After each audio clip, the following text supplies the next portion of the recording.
Hello class, my name is Lynn. Welcome to my presentation on the budget type for Anaheim.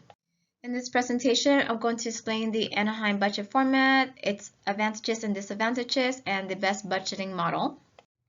To start off, the Anaheim budget lists our priorities and intentions at the very beginning of the budget, so it seemed like a program proposal type model, but as I look into it, it is mainly a performance-based model. And the indicators are how the priority is organized via activities. And in this case, I'm using keeping us priority as an example. And going over the indicators, showing how this is a performance model. The budget is organized by the activities, and it is the activities that are measured and the efficiency of the activities evaluated. So if you look to your left, they list all the activities, for example, police response time, violent crime clearance rate, and it shows how they are being measured.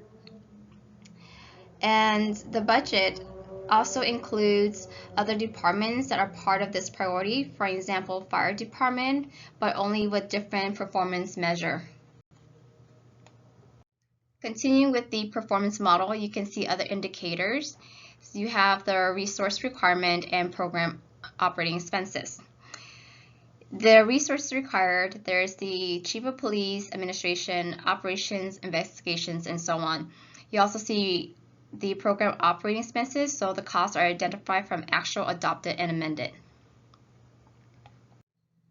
The advantages and disadvantages of the performance model of budgeting focus on communication, transparency, and information. So the first article by Melker and Willoughby focus on the advantages of the performance model. And through their survey and their research, they found that the performance model is highly used in local governments, particularly large cities. The use of it across the various departments has improved communication within and across the branches of governments because of the information each department has to provide. And it adds value to the budgeting decisions by providing relevant results, including the activities and costs. And consistent with these findings, Wang and Wang also did a research on the advantages of the performance measure, which in short PM. And the author found that it enhanced performance monitoring. There is consistency with the city's goal. And this is also shown in the Anaheim budget when it lists the priorities. And then for the majority of the budget, it talks about the performance measure for each department. So it shows how those priorities will be met and are they met. And similar to Melkers and Willoughby, benchmarking is rated favorably as an advantage. Benchmarking process allows the manager to better understand performance standards, expectations, and responsibilities in performance monitoring.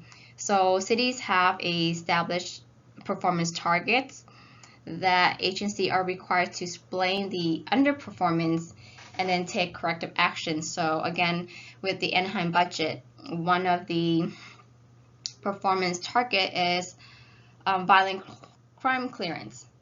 So continue on to the disadvantages. Writing's article, which is the last article, goes into all the misconceptions about PM. The purpose is unclear, so it allows high-level officials to exercise bureaucratic control over the agencies. And then when it comes to information, it's not neutral or easily available as assumed. And then there are competing values, especially in social programs. And then the measurement activities are different between local, state, and federal jurisdictions. So many local governments' performance efforts are designed to meet the needs of the specific policy instead of all of the government.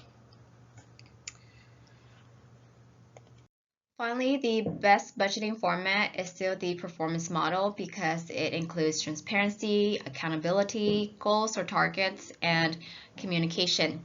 Based on the studies I mentioned earlier, it was rated favorably by government because of the improved communication between different agencies and levels of government.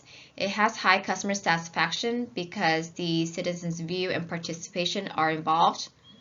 The performance model has goals, inputs, outcomes, and there's benchmarking. There are transparency and accountability because of the clear objectives and tasks that help enhance performance monitoring.